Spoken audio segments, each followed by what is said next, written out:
Hello and welcome to another MarketMuse content strategy webinar. I'm your host, Jeff Boyle. I'm the co-founder and chief product officer for MarketMuse, and today's session is going to be amazing. Website migrations, what to do and what to avoid. We're going to get into the technical SEO side, CMS management, making great decisions, planning for ups, planning for downs, really setting the deck in your favor when you have a migration of any kind, any shape and size, whether it be a CMS or platform or purchase or merge or drop or whatever it's going to be.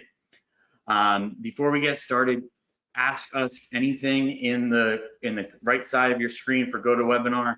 Ask the questions in the box and we'll get to them in line if they're flowing with the discussion. If not, in the Content Strategy Collective community, the Slack community, Billy's going to be joining us for a 1-hour Ask Me Anything follow-up. So you can jump in there and ask any specific questions. This is also good if you have any historic forensics questions about specific sites, particular page audits. Did this particular site go through this? And you want to put specific examples? Great medium for that in the Slack community. So again, ask them into the right side of the screen or wherever you have your GoToWebinar screen set. Another thing, the webinar recording will be sent to you in the next few days. So keep an eye out for that email. While you're at it, go download many of our other recordings from amazing people like, Andy Crestodina from Orbit Media, Kevin Indig, and, many more. When you download a bunch of those content strategy webinars, if you shoot me an email at jeff@marketmuse.com, I'll set you up with a free content strategy session with one of the members of our content advisory team. All right, that's all the housekeeping out of the way. I'm going to introduce our special guest today. He's the SEO manager for CallRail. He's been in the technical SEO space for more than a decade, worked on hundreds of migrations, and he's also a good friend of ours in MarketMuse, Billy Watts. Hi, thanks for having me. Awesome. Thank you so much for helping us. Tell us a little bit about your background, Billy, and also a little bit about CallRail, what you do, what makes you special. Yeah, so like you said, a little over 10 years working in mostly technical SEO. I'm jumping into more content strategy now with CallRail here in the past just about a year with them.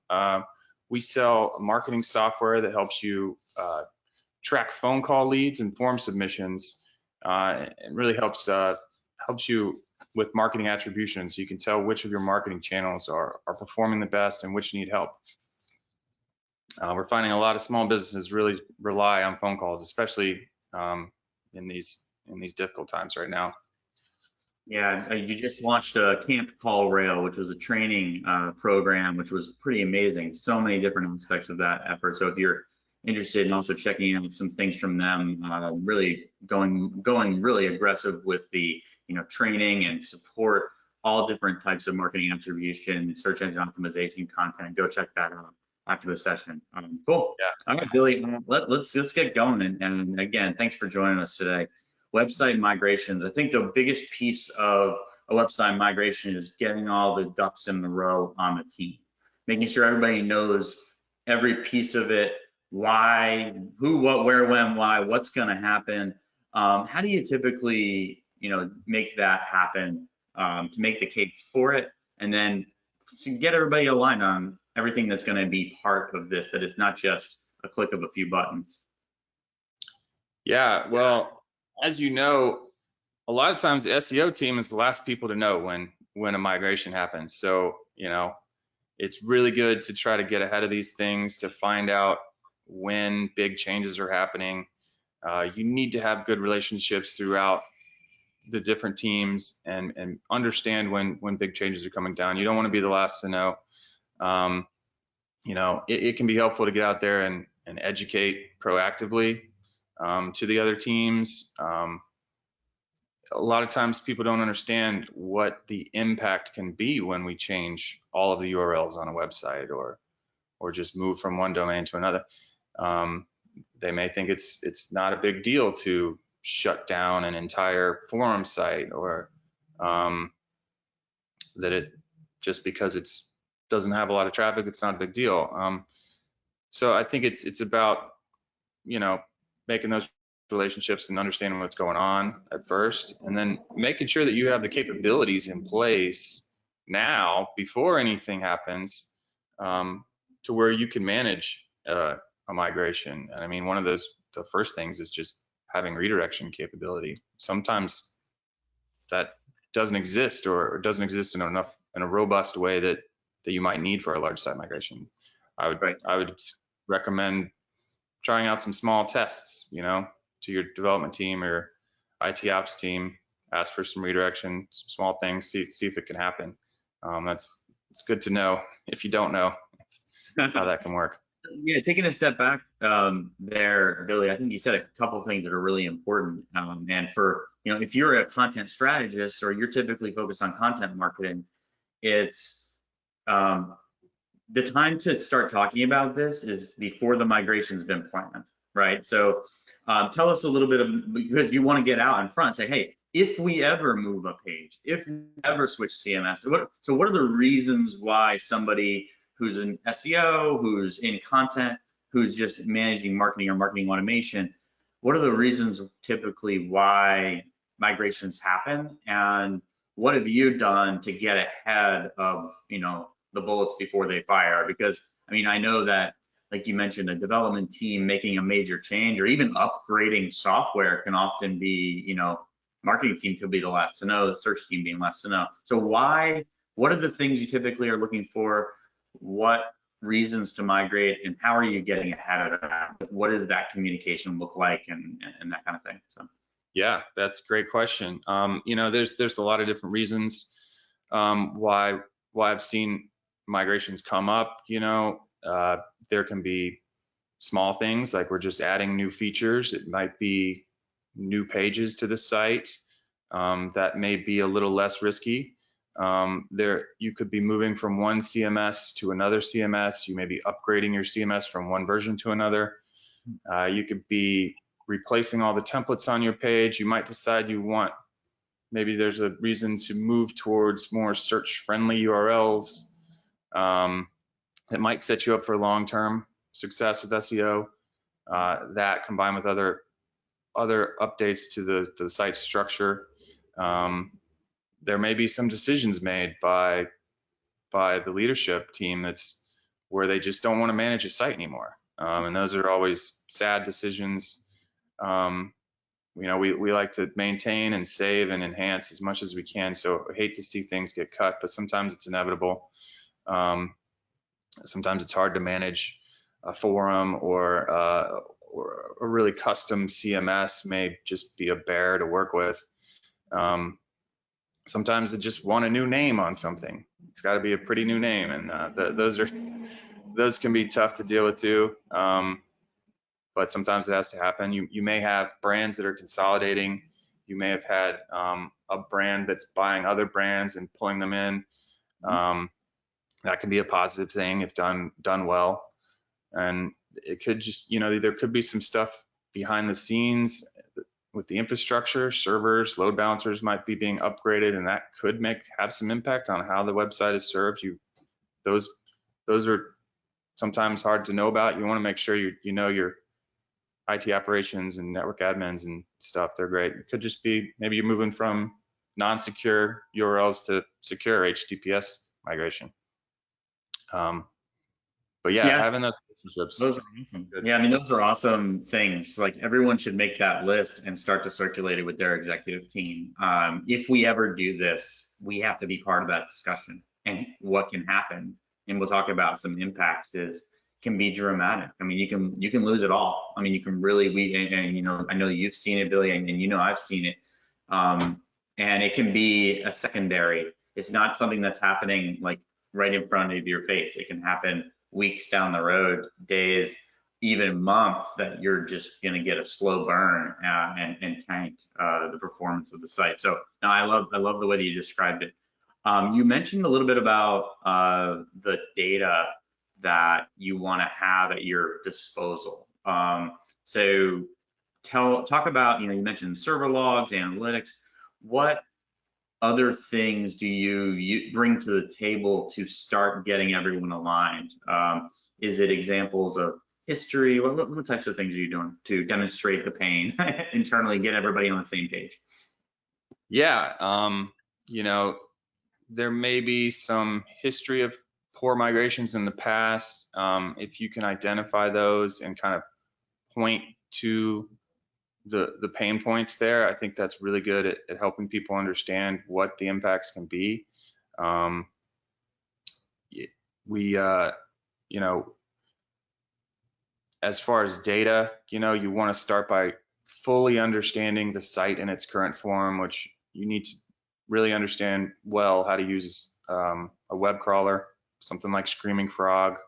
There's some more powerful cloud-based crawlers out there that are really awesome as well.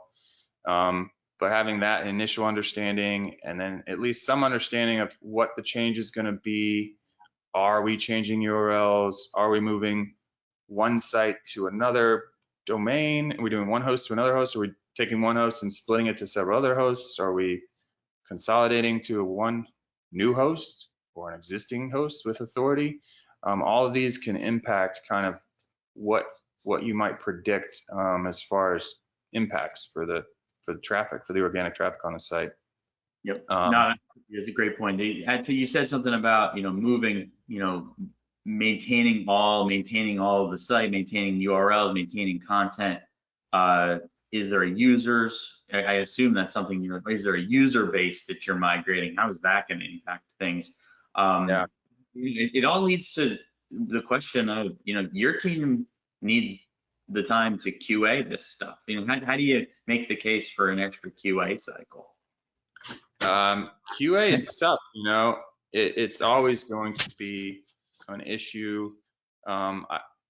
In my experience, you're probably not, if you have a QA team at your company, they're probably not going to really be keyed into like what needs to be there for search engine optimization and how to check for those issues. So it kind of needs to be done by the SEO team, and you need time to review that. I'd love, my ideal is usually to have 2 weeks, and that's after the new site is completely built and ready to launch in a test environment. That's kind of the ideal thing. If I can have 2 weeks to crawl and understand the new site and map old URLs to new URLs, that's going to be the best case scenario. Hopefully the development team is able to give you that list of old content to new content URLs. Those are kind of your most important redirects is from your content. You want to make sure that you're not losing any of that. And you'll be told, yeah, sure, we'll have 2 weeks. And then it'll get down to launch date and they'll be like, oh, we ran over time and we still got to launch this. And, if you only get 1 week, you could probably make it work, but ask for 2, maybe you'll get 1. Yeah, the one advice I'll also say from having done this accountants in probably 6 figures, or 3 figures times, is to say, don't rely only on the pages It's go research all the historical migrations, go look at all the requests that your servers get. Because a lot of times people will hope that a migration is washing away all of the old idiosyncrasies of the site. Analytics. We have a bunch of information about pages that existed at one point. We want a fresh start. If you're a developer background, you kind of don't want to think about those previous versions. So a lot of those things may get lost in the shuffle. And I think that that's, something that if you've done this, you can relate to. And the last thing I'll mention is if you have an agency that's helping you with this, right, even taking it on completely, it's worth it to know all the steps. It's really worth it to actually have that institutional knowledge, because they're only going to be able to see what they see from external. They're not going to know the history. So those are things that we see all the time in migration mistakes. It's that, an agency managed it, but they couldn't possibly know this other mistake that happened 3 months ago or 3 years ago. But so that kind of gets into the question of the types of negative impacts of business decisions that you've seen. So walk me through, Billy, what do you see as the biggest mistakes, and not so much mistakes, but like the decisions made that lead to negative outcomes? Yeah, I mean, the biggest one that I've seen is hey, we want to do this migration, but we don't want to migrate all the content. It's too much work. How about we just migrate the top 100 pages? We don't have a good way to automate the migration, or we think it's going to be easier to just how about just the top pages? I mean, the other stuff is old. It's probably old. Let's just start fresh. Doesn't matter. That's a recipe for disaster. It's super important to maintain everything you have when you're making such a big change. You want to change as little as possible. So if all your URLs are changing, you want to make sure that all those pages still exist. They have one-to-one mappings. That's going to be your best state. If your new state is going to have less, you're going to leak search engine value everywhere, and end up with a lot lower traffic. And you're not going to just lose. Let's say you had 1,000 pages and you just migrated the top 100. Well, those 900 pages that you didn't migrate, you're not only going to lose the traffic that those pages are generating. You're going to lose the authority, the topical authority that they're generating. You're going to lose the link authority that they have. Redirecting everything to the home page. You do not maintain your link value. Link value is relevant. It has to be to the same content. Yeah, there's just so much of a nuance there, and I think that you touched on it. It's something that we could probably unpack in the AMA if people had more questions about. But yeah, the information, your site's giving the search engine so much information about how pages are connected, how they're clustered, how those internal links are woven, the external links that you have on those pages, and all that information going in the most egregious scenario where you're just redirecting to a home page can lead to, short term, it might look like you kind of did it right, but over the long term, you could be putting a governor on your success, and never be able to recover all that unique value. So yeah, tell me more about like when pages haven't gotten published, or particular types of assets. What do you typically see in that situation from a negative side? Yeah, there's some other common pitfalls that you can run into. Missing redirection, stacked redirection loops that cause basically a 404 for the crawler. The crawler won't be able to find the page. Sometimes pages won't get published into production, so you need to be checking things after launch to make sure everything's gotten published right. Canonical tags can get messed up. Robots.txt can get messed up. No index tags. A lot of times test environments have robots.txt set to disallow and no index tags and everything. If those go out to production, you're kind of done for. I mean, most of these things can be fixed if caught early. You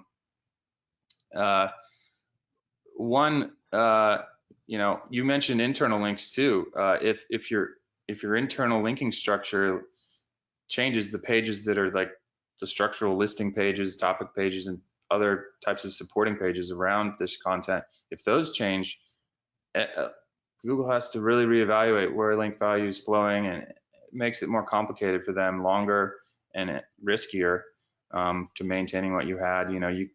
You could drop page features some cases, like they may decide to cut discussion or comments off a page, or social sharing. Maybe links to author bios or something get lost. We often see formatting issues when you're taking content and migrating it to a new system. You need to do visual reviews in the new test environment to make sure that you're maintaining formatting. There's not weird HTML code getting put in there.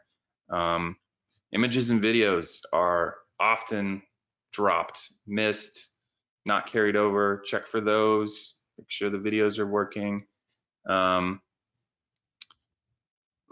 Sometimes a new site structure, a new site design can introduce negative user experience issues, like really overpowering ads on the page, or maybe it's adding more gates on top of your content so that people can't read it and crawlers can't read it. That could be really bad. I've seen some of that before.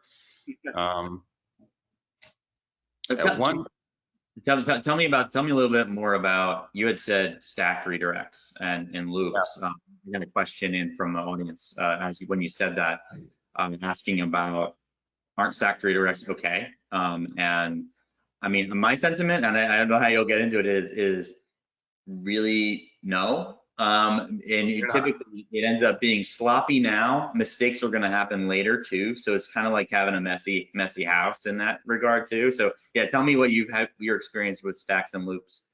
Yeah, so the stacks, it is messy. You might get away with a little bit of it, but if you're not, Tell everybody what that is, just in case they so a don't know. stacked redirect is when you have URL A redirects to URL B, and B redirects to C. C might redirect to D. Especially when you're dealing with like HTTPS redirection, you can really start to get longer chains where you go from non-secure URL to secure URL to adding the subdomain www, another one, and then maybe you've had an old migration before and you have redirection set up there, and then you just add more on top of that. You need to go back and review these situations where you have a string of redirects and set up direct redirection from URL A to URL D, and remove that stacked redirection so that your link value is going to transfer completely. I think Google has said that they will not even, there's some limit to what they'll follow. I think it's around 5 hops, and you can easily get into that if you're not careful. But even with 2 hops, I think you're running the risk of leaking your search value. Yeah, leaking and then creating future problems the next time you've got to go into it. You know, you're just not buttoned up and going, you know, in all those cases, A to D, B to D, C to D. I mean, you're just going to have a cleaner impact. So I love that. So okay, it's not all doom and gloom. It's crawl budget as well. Crawl budget, You're asking exactly. the crawler to spend more resources crawling your site, so they're gonna crawl less pages usually. Not all doom and gloom though, right? So big wins can come from great migrations. So what are the things you want to be champion after you go through the 2 slides of your internal presentation that scares everybody? What do you want to tell them? What do you want to tell them about the upside potential, and the things that you can do in those situations to navigate out of it? And I'm very familiar with a number of migrations that you've been a part of and you have mine, and you know, situations where no loss occurs and you win out of the gate. So what are the types of things that you're looking for to accomplish out of the gate when you're giving advisory of a migration? So. I mean, obviously the first and most important one is let's maintain everything we have, maintain our content, maintain our linking structures. If we're able to, let's do some positive things for the site. Let's make sure that we're adding value to the website, building better linking structures into the site that can flatten the site down. Things like an HTML sitemap built the right way, or a date archive, or you know, a better author hub. I mean, these kind of things, linking structures that are relevant and topical ways of finding your content on your site are going to help the search engine crawl the site faster, better, and flow link value better. If you add some features to your pages that users are going to like, you can increase engagement.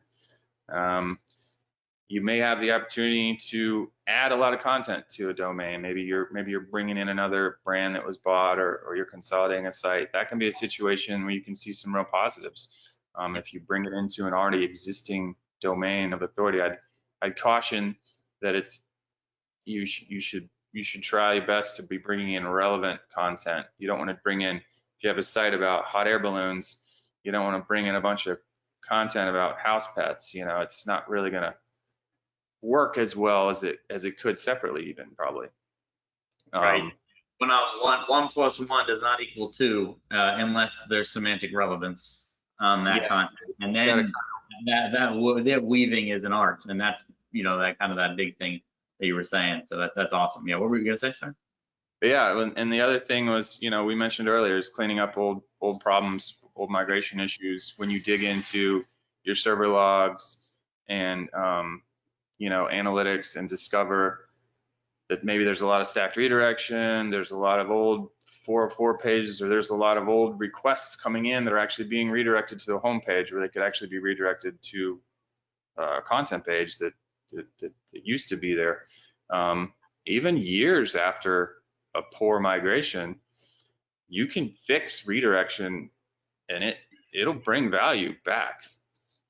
We're going to talk about examples at the tail end of this webinar, and I think that some of them are going to blow people's minds. I mean, of them, and I know I've prepared a few, and you've got a few where, fixing one link quintupled the traffic to a site. I mean, things like that. So yeah, I think that's an awesome example. So when you're in that scenario and these decisions are being made, oftentimes not by you, what do you do when maybe a business leader or a development team member kind of pushes back on requirements to bring, knowledge to the table, but also like say, hey, we have to predict this. We have to have the risk assessed. What do you do in those scenarios where they're pushing back on your requirements because they add scope, or just generally pushing back on the validity of this as an endeavor?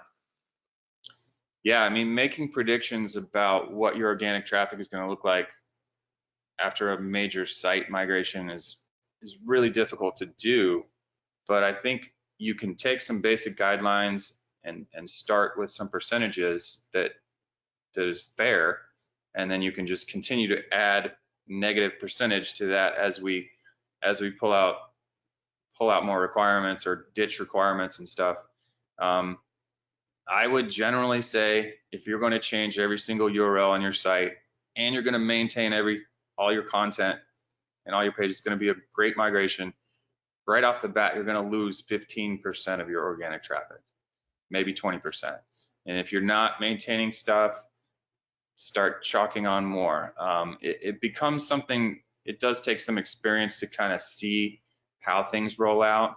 But as a general rule of thumb, I'd say 15 to 20% is what you would predict right away for a really good migration. If you've got a beyond perfect migration where you're adding some positives in, you could look to say, hey, maybe we have a good chance to maintain traffic or even grow if we're adding a lot of content. But showing them those numbers and being like, this could be what we lose. We could lose 25% of our organic traffic. Is that going to be okay for the business? And a lot of times you'll get people say, yeah, that's fine. We're okay with losing that traffic. It's fine. Don't believe them.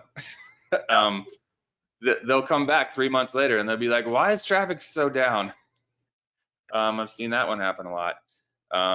We always joked about getting like an agreement that we'd have a signature on. I don't know if that's going too far, but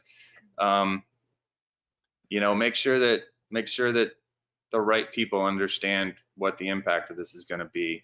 Understand what the organic traffic channel is driving as far as conversions and your other KPIs. You lose 25% of your organic traffic, you're probably going to lose 25% of your conversions from that channel, which organic can tend to be the highest one. Yeah, a lot of times people stop short at just looking at organic traffic as the metric, and they don't consult with all the teams. So, leads, if you have a strong ABM practice internally, it could be accounts that are being recognized and personalized for. If you have, obviously leads, and if you're selling anything, selling info products, affiliate channels, et cetera, you got to know all of the KPI of the business, and know what that downstream negative impact is going to be too. But I love the idea of don't listen if somebody says they're okay, because they probably do. Okay, what are the KPIs that you're measuring against? And knowing all that downstream is out there. So cool. I think one interesting follow-up would be to ask, okay, you talked about people saying they're not okay with losing their traffic. What are the common things, like misconceptions, that developers are bringing to the table, or business leads are bringing to the table? You mentioned one, kind of the business lead saying that's old, doesn't matter. Okay, well, you've got to coach them out of that. What about from development side? What do you typically say? You know, some people will say, oh, redirects are passing 100% of page rank. That's kind of true. It's not always true. I would not ever predict that. That's a very perfect situation that everything's done right.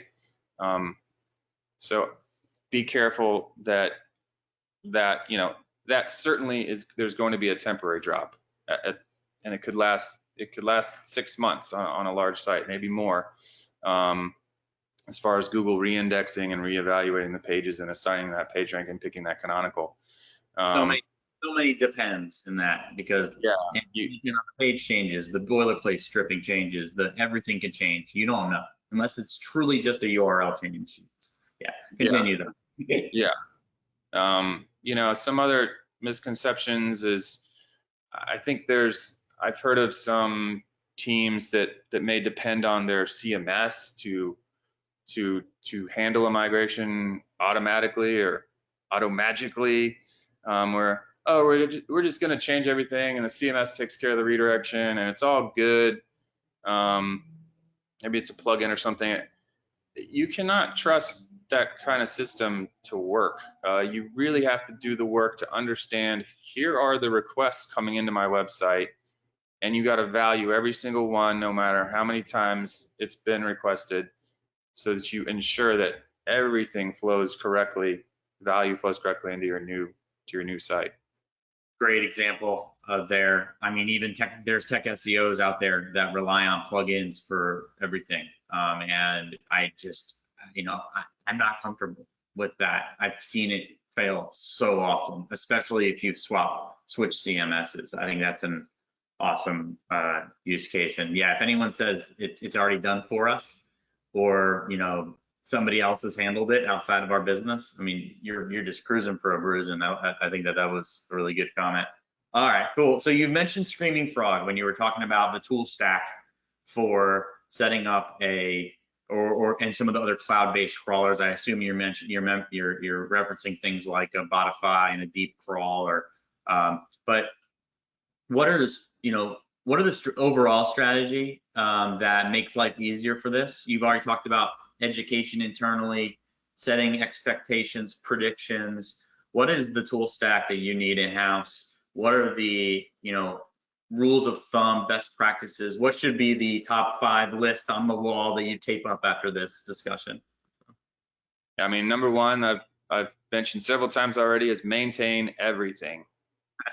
This is not time to clean up your site and to trim content away. I hate this trend of, oh, let's just clean up and get rid of our old content. It's never a good idea. I mean, think about the user experience implications to that.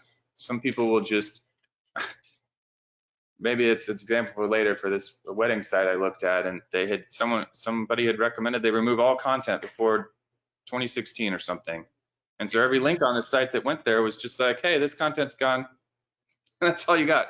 It's a bad user experience, not only for search engines, but for people too. So maintain everything is super important. As far as tool stack, you need your web crawler.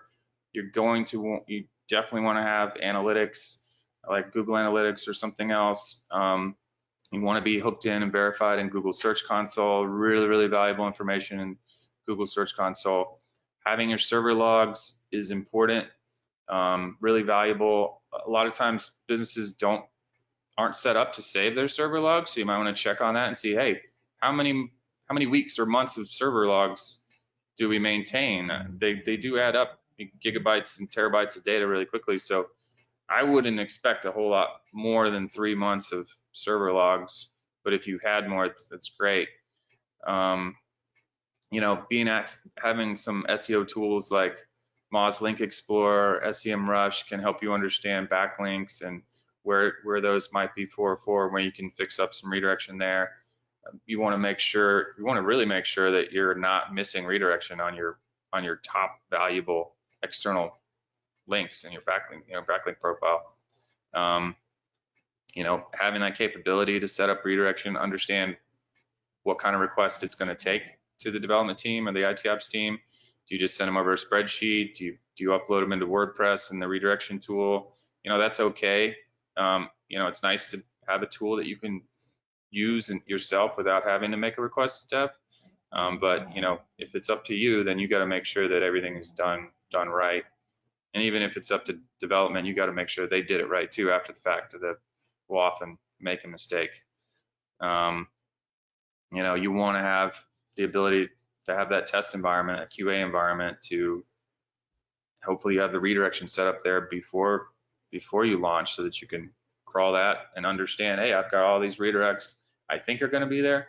There they are, and they're good, and then you can push them to production.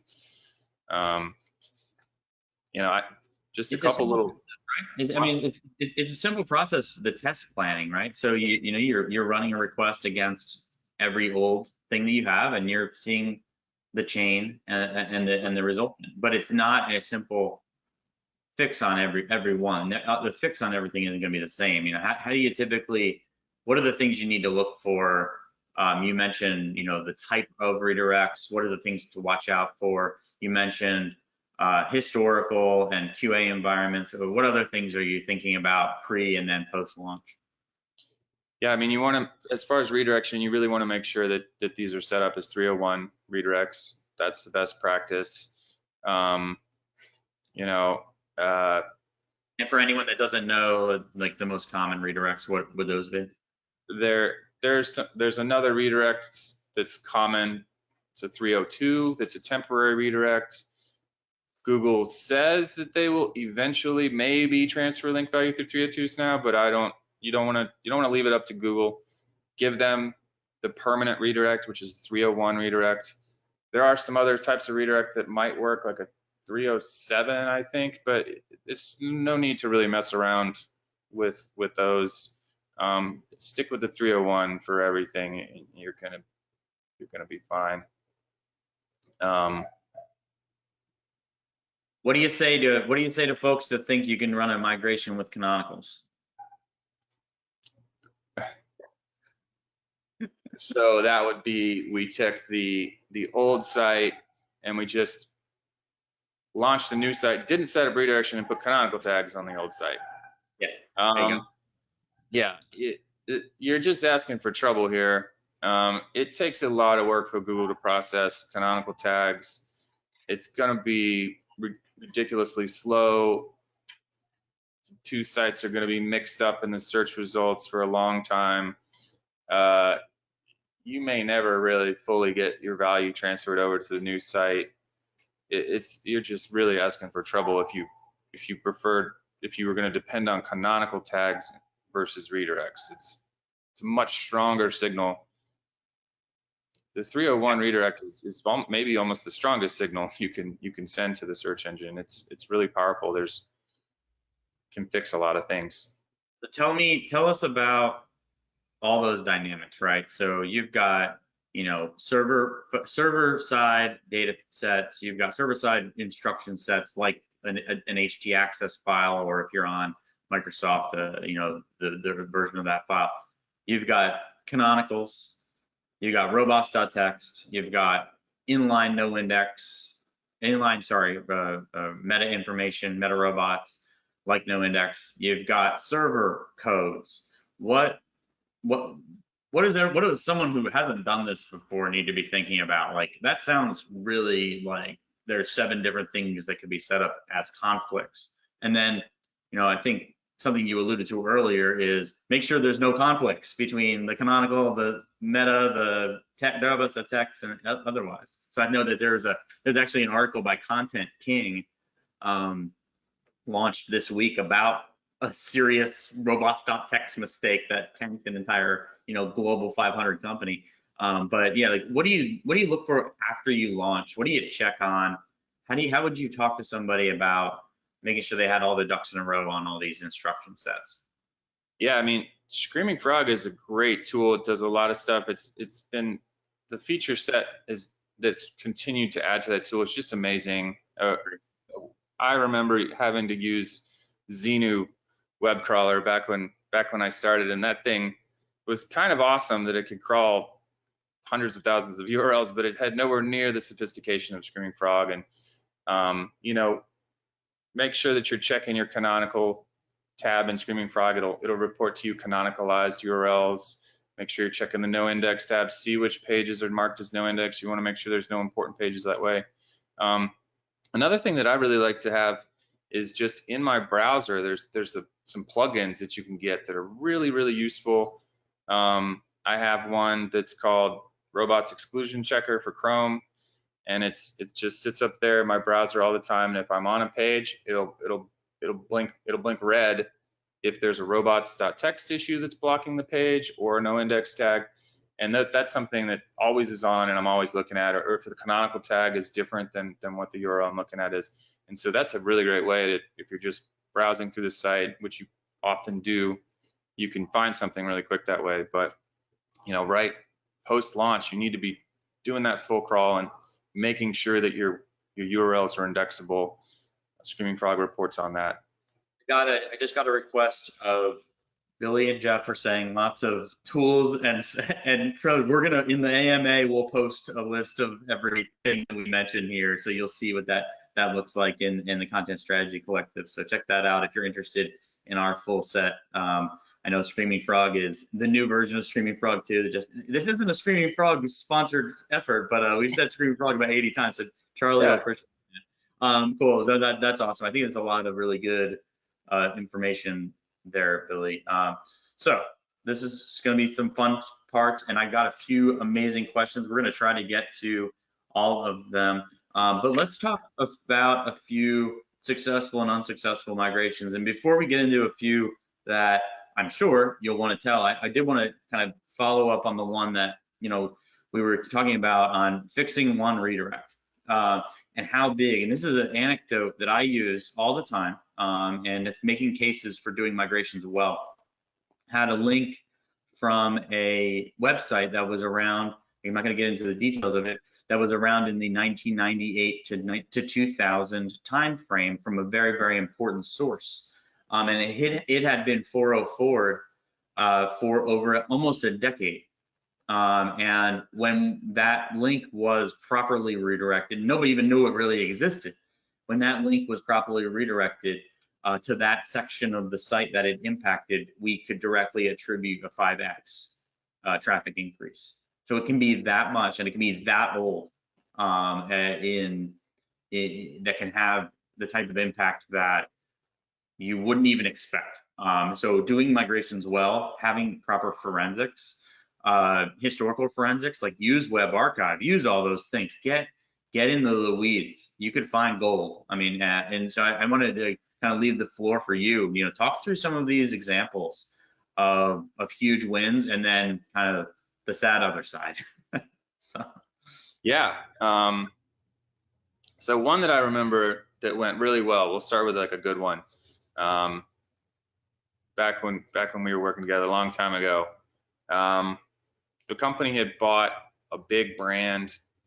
They wanted to maintain that domain, but we were bringing it into our CMS, changing all the URLs, and really importantly, something that I maybe didn't touch on enough earlier is integrating that new site into our other existing network of sites. That's a really powerful thing that you can do to create growth on a migration like this.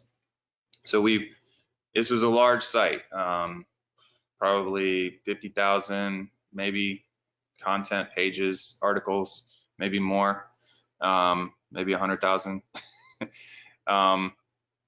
And when we looked into the server logs that we had and the analytics that we had, we discovered a lot of old URLs, and you can see them by the pattern of the URLs that it was pretty apparent that they had switched CMSs, or, you know, several times before this. We could see at least 2 other patterns of URLs in the past that were not redirected properly.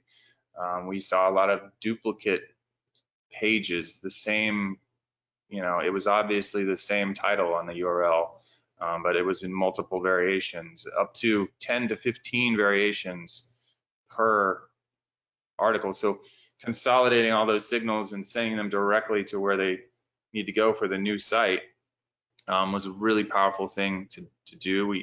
We gave new features to the pages and added improved linking structures that were included in our page layouts and our site layouts, our site structure, and all of this combined to launch this site. And I mean, we saw traffic.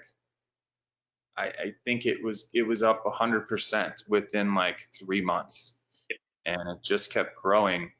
I think it tripled by the next year, I think, and that's when it really got to a good spot. Nice. Yeah. So you mentioned, I thought it would be helpful to talk about, you've said flatten a few times. How do you think about flattening and, and orphan pages and crawl depth? Yeah, so crawl depth, that's a good way to talk about flattening a site. So when we talk about crawl depth, we're saying that how many clicks away from the home page is every other page on the site.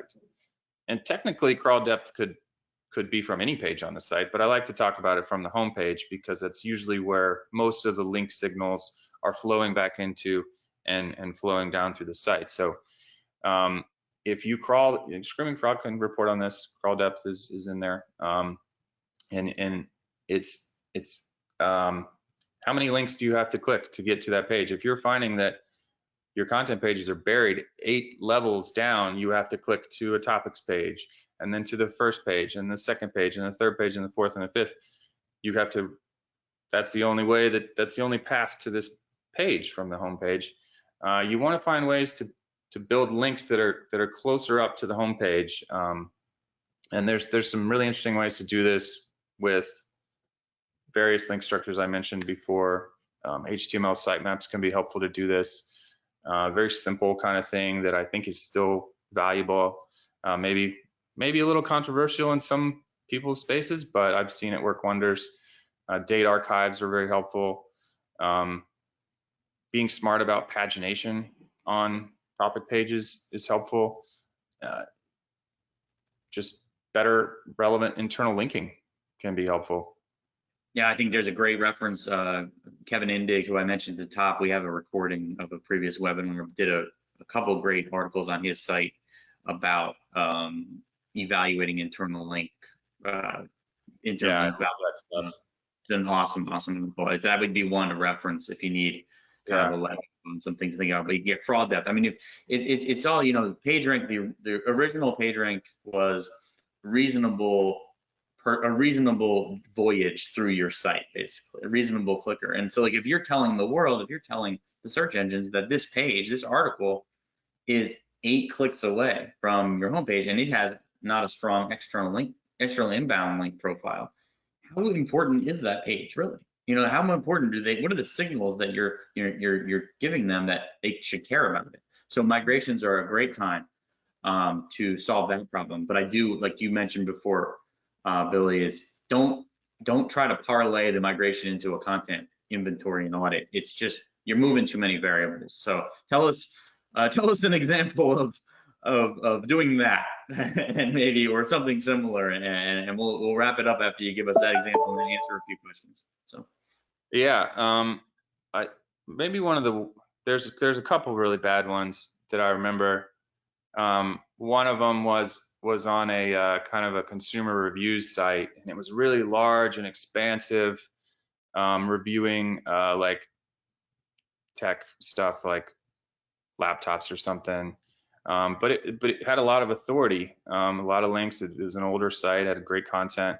It was built on top of a custom CMS that was just some developer had put together, and it was kind of a mess, and it was really hard to maintain and hard to upgrade, and it had to be moved. And so the site wasn't valued a whole lot in the business, and a lot of decisions were made that we just didn't want to spend a lot of developer resources on doing this the best possible way. So we were going to do it quick and dirty, and we didn't get to maintain all the structural pages that were there.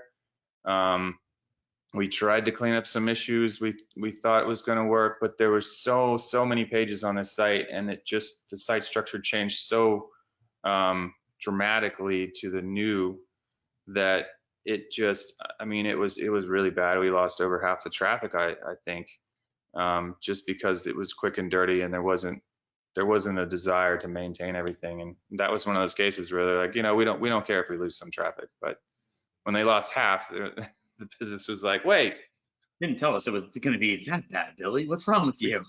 we actually did say it was going to be, could be up to half. I've got, yeah, that's an awesome example. So yeah. we'll tell some more examples, or ask for some more examples in the a lot of people have asked some specific examples.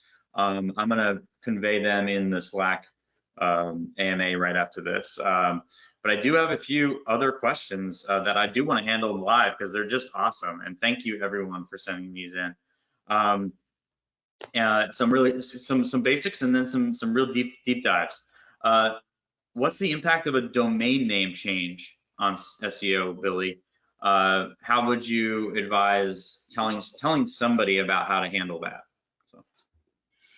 So there's a couple considerations there. Are we changing this to a domain name that has existing authority? You know, that's going to be the biggest question right away. Or is it just a brand new name that you bought that has really nothing? You're starting from zero. You know, the better situation obviously is going to be moving something relevant and topical to a domain that has existing authority. If that's done right, it could be a win. If you're moving from a domain that has an existing backlink profile to a new domain, you're gonna lose out some value in pretty much every case if it's just a one-to-one moving over. You know, you can lose some topical value if you're changing the topic a little bit, or you know, there's a lot of different reasons why you move from one domain to the other. But it's a scary thing for sure.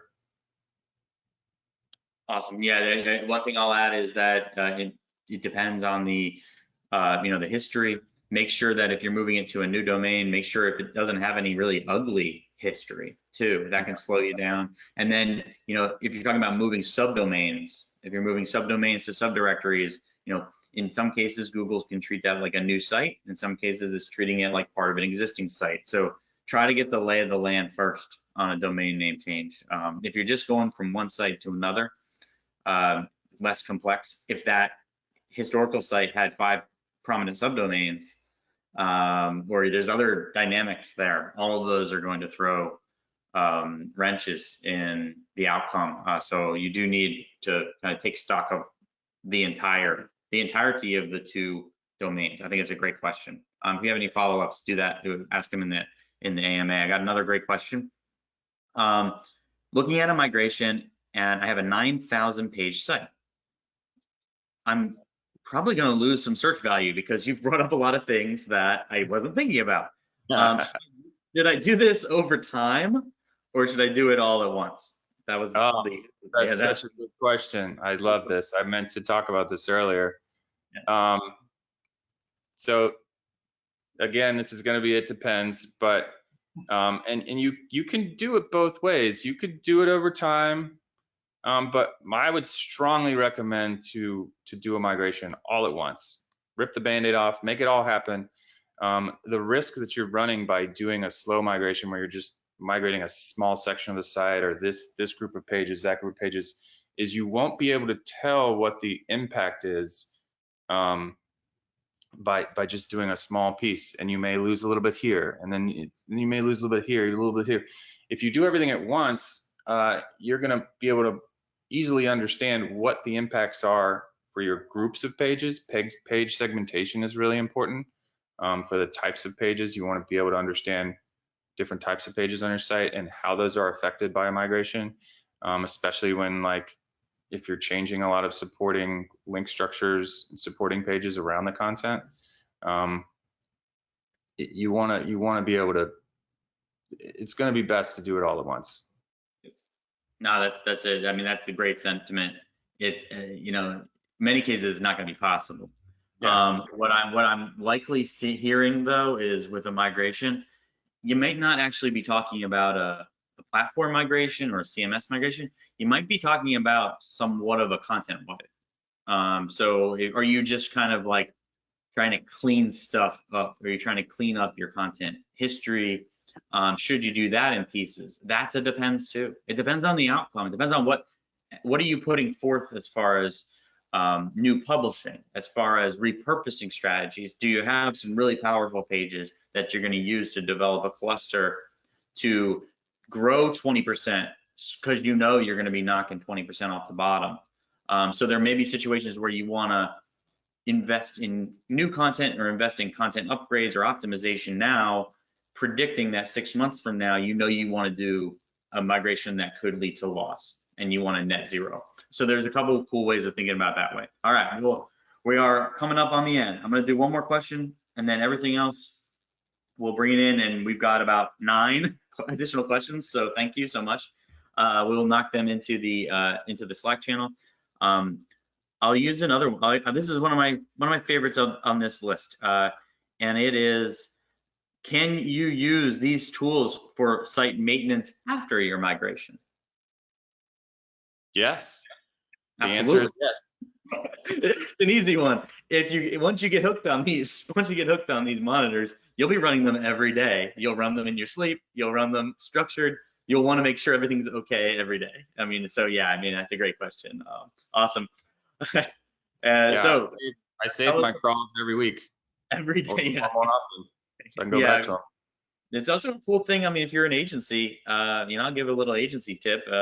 If use it on prospects. You might find some things that might be interesting to talk about.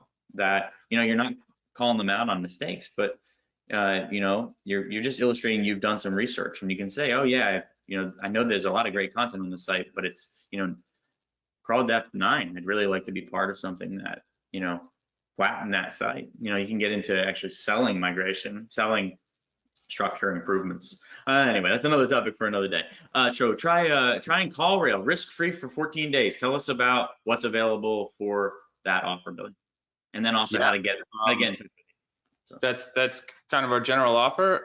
We're an analytics platform that's going to give you visibility into your leads from your phone calls and your form submissions. We have call tracking, form tracking, and conversation intelligence. We're able to record those phone calls that are coming in, transcribe them, give you insights into what people are talking about on the phone, can help you improve customer service, can help you identify places where you need more content on your website that people are asking questions about. This is a great tool to help you improve all of your different marketing channels, understand where your leads are coming from, and it's completely free for 2 weeks. Give it a try, especially if your business depends on phone calls. You need this. It integrates with many other marketing platforms. Check out the integrations; they're really powerful. We launched a really cool one earlier this year with Google My Business that can help you understand like which phone calls are coming from that if you're a local business. A lot of great stuff and a lot of new stuff that will be coming out later this year too. Love CallRail, love conversational intelligence. I mean, it's really cool. So Billy_Watts, CallRail, LinkedIn, William Watts 4, CallRail. We have a new promo. We have a free month of MarketMuse Pro, and we've got something new called the MarketMuse Challenge. And the MarketMuse Challenge is a series of steps that if you execute on in the first month of working with MarketMuse Pro, we are confident it will lead to huge wins. So it's really fun. You get to check them off of a list and gain some, get some wins out of the work that you do from us, and then obviously you'll get them for yourself. So please check that out. And also, as always, Jeff@marketmuse.com. You can see me on Twitter, Jeffrey_Hoyle. Thanks again, Billy. This was super cool. I'm very excited about the AMA in the community and really appreciate the time. Yeah, thank you. It was fun. Thanks, everybody. Bye-bye. Bye.